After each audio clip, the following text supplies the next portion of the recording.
చాలామంది మంచి అత్తలు ఉన్నారు, చాలామంది మంచి కోడళ్ళు ఉన్నారండి. ఇంకా ఇట్లాంటివి కూడా జరుగుతున్నాయా అని నాకు ఆ అమ్మాయి మెయిల్ ఆల్మోస్ట్ 2 1/2 3 పేజెస్ రాసింది. అసలు ఎంత ఓపికగా రాసిందంటే, ఊరికే ఆడపడుచుని ఇట్లా చూసుకోవాలి, అట్లా చూసుకోవాలి, నెత్తిన పెట్టి చూసుకోవాలంటే ఆడబిడ్డ ఇంటి కోడలు సమానమే కదమ్మా. అందరు సమానమే కదా. ఇప్పుడు మన ఇంటి నుండి ఒక ఇంటికి ఆ బిడ్డని ఇచ్చినాం, వాళ్ళు బిడ్డలాగా చూసుకోవాలి, వాళ్ళ ఇంటి బిడ్డ మనకు వచ్చిన బిడ్డలాగా చూసుకోవాలి. నా విషయంలో నువ్వేం కూర వండావు, నువ్వేం చేసావు, మీ అత్త ఏం కొనిచ్చింది, మీ ఆడబిడ్డలు వచ్చిర్రా, మీ ఆడబిడ్డలకి ఇది పెట్టిర్రా అని మా పేరెంట్స్కి ఎందుకు?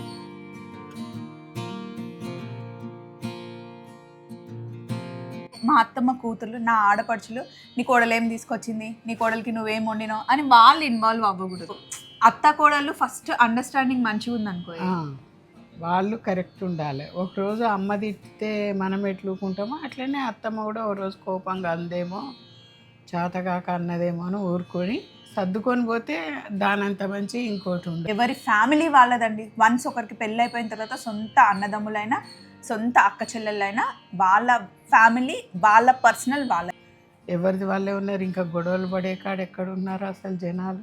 ఉన్నారమ్మా. నాకు కూడా అదే అర్థమైతలే ఇప్పటికీ. ఇంకా అమ్మ వాళ్ళకి ఏమన్నా పెడితే అత్తగారు ఒప్పుకోరంట.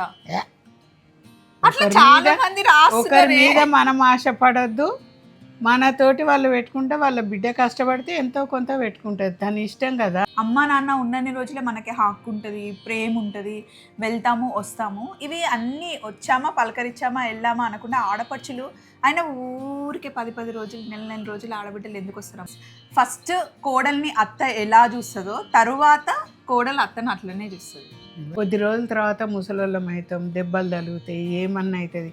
అప్పుడు మన కూతురు రావాలంటే వస్తుంది, చూస్తుంది, 2 రోజులు ఉంటుంది, 4వ రోజు అమ్మ మా ఇల్లు, మా పిల్లలు, నా భర్త ఉన్నాడు కదమ్మా అని వెళ్ళిపోతుంది. అప్పుడు ఎవరు చూస్తారు? తిట్టుకుంటానో కొట్టుకుంటానో ఆ కోడలే కొడుకేగా చూసేది. ఊరికే ఏదో ఒక రకంగా గొడవలు పడుతుందంట. మళ్ళీ వచ్చినప్పుడల్లా ఆడబిడ్డ కాళ్ళు మొక్కాలంట, అత్త కాళ్ళు మొక్కాలంట, మొగుడొకడు మధ్యలో ఊరికి అంటుంటాడంట. ఇప్పుడు నేను ఏం మాట్లాడబోతున్నానో, ఏం అడగబోతున్నానో మా అత్తమ్మకి తెలీదు, కానీ అత్తమ్మతో మాట్లాడాలి అని చెప్పి కూర్చోపిచ్చాం. ఏంటి అంటే మొన్న ఆడపడుచుల గురించి, ఆడపడుచులు ఇంటికి వచ్చి ఊరికే వదినని మరదల్ని ఏదో ఒకటి అంటుంటే ఇంట్లో పెద్దవాళ్ళ పరంగా చెప్పాలి. తప్పు మాట్లాడిన కూతుర్లు నువ్వు అలా అనకూడదమ్మా, మరదలనైనా వదినైనా అని పెద్దవాళ్ళు కరెక్ట్గా చెప్తే వాళ్ళు సెట్ అవుతారు అని చెప్పినమ్మా. ఒక అమ్మాయి నాకు మెయిల్ రాసిందమ్మా. ఏమని అంటే, అక్క ఆడపడుచుని ఎప్పుడు మంచిగా చూసుకోవాలని నువ్వు చెప్తావు, అత్తమ్మ చెప్తుంది. నేను మా ఆడపడుచుని ఎంత మంచిగా చూసుకున్నా ఏదో ఒకటి అంటూనే ఉంటుంది. అవి వచ్చినప్పుడల్లా గొడవలు అవుతాయి అని తెలిసినా కూడా ఆమె మా ఇంటికి వస్తుంది. వచ్చినది సైలెంట్గా ఉండదు. ఆమె వచ్చినప్పుడల్లా మా అత్త మారుతూ ఉంటుంది. ఇద్దరు కలిసి నన్ను అంటారు, మా అమ్మని అంటారు, మా నాన్నని అంటారు, మా అక్కని అంటారు, మా చెల్లిని అంటారు. ఏదో ఒక గొడవ అలిగిపోతుంది. అలిగిపోయినప్పుడేమో మళ్ళీ మా అత్తమ్మ నన్ను తిడుతూ ఉంటుంది, మా ఆయన తిడుతుంటాడు. ఊరికే ఏంది ఇది, అసలు ఏం చేయాలంటే నేను ఏం చెప్పినంటే, తప్పు మీ ఆడపడిచిది కాదు, మీ ఇంట్లో ఉన్న మీ అత్తది. ఎందుకంటే ఆడబిడ్డ 2 సార్లు అంటుంటే అత్త నువ్వు ఎందుకు అంటున్నావు, వచ్చిందాన్ని మేము మంచిగా ఉండి పోవాలి కదా, ఎందుకంటున్నావు అని మీ అత్త చెప్పాలని నేను చెప్పిన. దానికి మళ్ళీ చాలామంది ఫస్ట్ మా అత్తనే అంటుంది నన్ను, మా ఆడపడుచు దాకెందుకు, ఊరికే ఆడపడుచుని ఇట్లా చూసుకోవాలి, అట్లా చూసుకోవాలి, నెత్తిన పెట్టి చూసుకోవాలంటే ఆడబిడ్డ ఇంటి కోడలు సమానమే కదమ్మా. అందరు సమానమే కదా. ఇప్పుడు మన ఇంటి నుండి ఒక ఇంటికి ఆ బిడ్డని ఇచ్చినాం, వాళ్ళు బిడ్డలాగా చూసుకోవాలి, వాళ్ళ ఇంటి బిడ్డ మనకు వచ్చిన బిడ్డలాగా చూసుకోవాలి. ఒక మాట అనుకున్నా వెంటనే మర్చిపోయి మళ్ళీ మాట్లాడుకోవాలి. ఇప్పుడు ఆడబిడ్డ ఇంటికి వచ్చి తప్పులేని ఊకే కోడలు అంటే అది ఎందుకు పడుతుందమ్మా? అది ఇక వాళ్ళ మనస్తత్వం, ఒక్కొక్కరు అలా ఉంటారు. అత్త చెప్పాలన్నా చెప్పొద్దు, అట్లా చెప్పాలే మరి. తల్లిగా ఆమె కూతురు ఎట్లనో అట్లా అనకూడదు, కలిసి ఉందాము, ఎందుకు మీరు ఎప్పుడో ఒకసారి వస్తారు కదా, మంచిగా అడిగింది చేయించుకొని తినిపోండి, మంచిగా ఉండండి అని చెప్పాలి. ఊరికే ఏదో ఒక రకంగా గొడవలు పడుతుందంట. మళ్ళీ వచ్చినప్పుడల్లా ఆడబిడ్డ కాళ్ళు మొక్కాలంట, అత్త కాళ్ళు మొక్కాలంట, మొగుడొకడు మధ్యలో ఊరికి అంటుంటాడంట. ఇది ఒకప్పటి సమస్య, ఇప్పుడు కాదు. ఇప్పుడు పిల్లలు మాటలు వింటలేరు, ఎవరికి దోచినట్టు వాళ్ళు ఉంటున్నారు, ఎవరి పద్ధతి వాళ్ళది. ఏదన్నా ఫంక్షన్ అయినప్పుడు, ఏదన్నా మనం బట్టలు పెట్టినప్పుడు, ఏదన్నా చేసినప్పుడు మొక్కాల. అది పెద్దవాళ్ళు కనుక మొక్కితే మీకు ఆశీర్వాదం ఇస్తారు, మీకు కూడా మంచి జరుగుతుంది. అండ్ ఇంకో విషయం ఏంటి అంటే, చాలామంది మంచి అత్తలు ఉన్నారు, చాలామంది మంచి కోడళ్ళు ఉన్నారండి. ఇంకా ఇట్లాంటివి కూడా జరుగుతున్నాయా అని నాకు ఆ అమ్మాయి మెయిల్ ఆల్మోస్ట్ 2.5-3 పేజెస్ రాసింది. అసలు ఎంత ఓపికగా రాసిందంటే, మామూలుగా ఒకతే కోడలంట ఇంటికి. వాళ్ళ ఆడబిడ్డలు, వాళ్ళ ఆడబిడ్డ ఫ్రెండ్స్, లేకపోతే వాళ్ళ ఆడబిడ్డ చుట్టాలు అందరూ వచ్చినప్పుడు ఇంట్లో పనమ్మాయి లేదంట. వాళ్ళే అన్నీ చేసుకుంటారంట. అందరు కలిసి కూర్చొని తింటారంట. వాళ్ళ అత్త కోడలు ఇద్దరు కలిసి పనులు చేసుకుంటారంట. ఒకసారి కోడలు గిన్నెలు కడుగుతుందంట, ఒకసారి అత్త గిన్నెలు కడుగుతుందంట, పనులు చేసుకుంటుందంట. అత్త గిన్నెలు కడిగినప్పుడు అందరి క్లీన్ చేస్తుందంట, కానీ కోడలు గ్లాసు, కోడలు ప్లేట్ మటుకు అట్లనే పెడుతుందట. అట్లా ఎట్లుంటుంది ఏమో అబ్బా, నాకు తెలియదు. మా పిల్లలు అట్లనే, మా పిల్లలకు దొరికిన అత్తగారులు కూడా అట్లనే ఉన్నారు, నేను అట్లనే ఉన్నాను. ఇప్పుడు కోడలు ఎవరమ్మా? ఇప్పుడు అత్త వారసురాలు కోడలు. నీ ఇంటికి వారసుని ఇస్తుంది, నీ ఇంటికి వారసురాలని ఇచ్చినా ఇవ్వకపోయినా ఎప్పుడు మనం ఒకలాగా ఉండం. కొద్ది రోజుల తర్వాత ముసలోళ్ళం అవుతాం, దెబ్బలు తగులుతాయి, ఏమన్నా అవుతుంది. అప్పుడు మన కూతురు రావాలంటే వస్తుంది, చూస్తుంది, 2 రోజులు ఉంటుంది, 4వ రోజు అమ్మ మా ఇల్లు, మా పిల్లలు, నా భర్త ఉన్నాడు కదమ్మా అని వెళ్ళిపోతుంది. అప్పుడు ఎవరు చూస్తారు? తిట్టుకుంటానో కొట్టుకుంటానో ఆ కోడలే కొడుకేగా చూసేది. అందుకే కొడుకు కావాలని వెనకటోళ్ళు అనేది. ఇప్పుడు అంటే ఎవరైనా ఒకటే అంటున్నారు. ఎస్, ఫస్ట్ కోడల్ని అత్త ఎలా చూస్తుందో తరువాత కోడలు అత్తను అట్లనే చూస్తుంది. ఎవరైనా అంతే కదా, అసలు అది ఉన్నదే కదమ్మా. అంతే. అట్లా చాలా మెయిల్స్ వస్తున్నాయండి. మళ్ళీ ఇంకొందరేమో వదినలు సరిగ్గా చూడట్లేదు. మరదళ్ళు వచ్చి మంచిగా ఉన్నా, అమ్మ వాళ్ళ ఇంటికి 4 రోజులు పలకరించి పోదాము, అమ్మ దగ్గరకు వచ్చి ఉందాము అంటే ఊరికి ఎందుకు వస్తున్నావు అది ఇది అని చెప్పి వదినలు అంటారంట. ఎందుకు అనాలి? ఇప్పుడు మనం కూడా మా అమ్మ వాళ్ళ ఇంటికి పోతాం కదా. అట్లా అనకూడదు. వాళ్ళ ఇష్టం. వాళ్ళ అమ్మ ఉన్నన్ని రోజులు, వాళ్ళ నాన్న ఉన్నన్ని రోజులు వస్తుంటారు పోతుంటారు. వాళ్ళు ఇష్టమైతే తింటారు, లేకపోతే లేదు. హాయ్ అంటే అయిపోతుంది. అది అటు మనం ఇటు.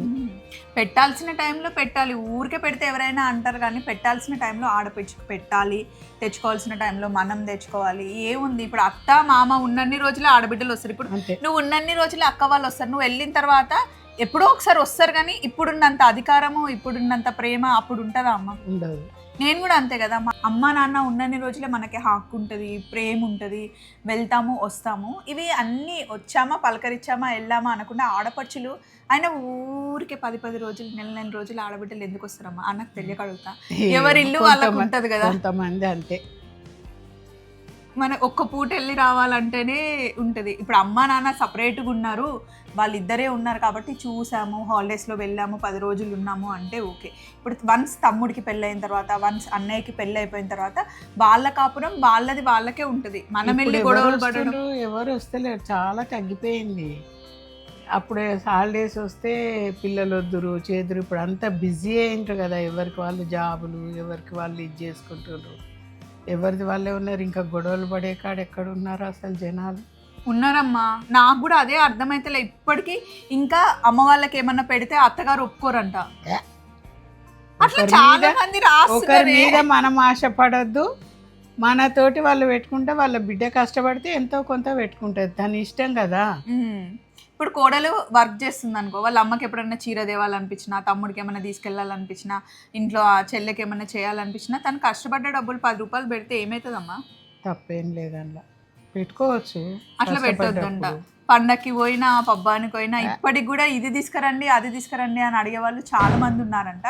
ఈ మధ్య నేను ఆ టాపిక్ చెప్పినప్పటి నుండి మెయిల్స్, కామెంట్స్, వాయిస్ మెసేజెస్ చాలా ఎక్కువ అవుతున్నాయండి. అది ఒకసారి అత్తమ్మతో, అంటే నాకున్న అనుభవం కన్నా మా అత్తగారు చెప్తే అనుభవం బాగుంటుంది కదా అని తనతో కూర్చోబెట్టి మాట్లాడిస్తున్నాను. కానీ ఇప్పుడు అత్త కోడళ్ళు ఫస్ట్ అండర్స్టాండింగ్ మంచిగా ఉందనుకో, వాళ్ళు కరెక్ట్ ఉండాలి. ఒకరోజు అమ్మ తిట్టితే మనం ఎట్లుకుంటామో అట్లనే అత్తమ్మ కూడా ఓ రోజు కోపంగా అందేమో, చేతకాక అన్నదేమో అని ఊరుకొని సర్దుకొని పోతే దానంత మంచి ఇంకోటి ఉండదు. ఇప్పుడు కన్నున్నాడు, నాకు ఆయన భర్త అవుతాడు, నీకు కొడుకు అవుతాడు. ఇప్పుడు ఆయన మన ఇద్దరి మధ్యలో ఉంటాడు కదా.